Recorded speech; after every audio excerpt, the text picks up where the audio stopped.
आज आपण बघणार आहोत कांदा खोबऱ्याचे वाटण। हे वाटण जर आपल्याकडे तयार असेल तर उसळींमध्ये, चिकनमध्ये, मटनमध्ये घालता येतं आणि त्यामुळे जेवण लगेच तयार होतं। यासाठी लागणारं साहित्य 6 मोठे कांदे, 1 अख्खा सुका खोबरा किसलेला, अर्धा ओला नारळ किसलेला। प्रथम कढई गरम करायची, त्यामध्ये तेल ओतायचं, थोडंसं ओतायचं। त्यानंतर कापलेला कांदा टाकायचा आहे आणि व्यवस्थित तो परतून घ्यायचा आहे। गुलाबी झाल्यानंतर त्यामध्ये ओल्या नारळाचा किस टाकायचा आहे आणि तो पण मंद आचेवर भाजून घ्यायचा आहे।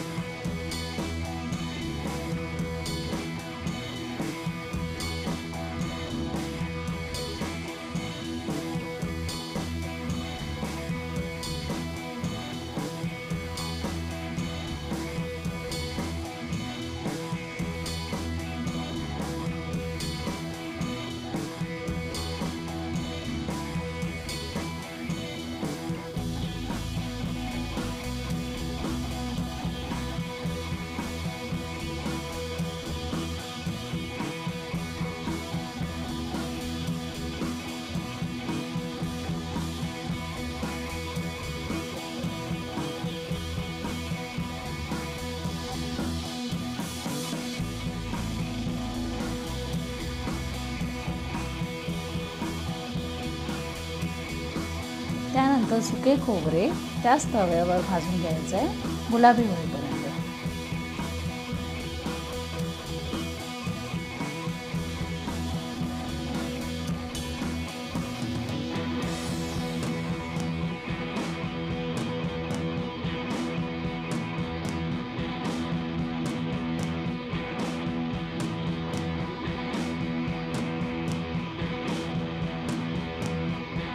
हे सर्व वाटण वेगवेगळे किंवा एकत्र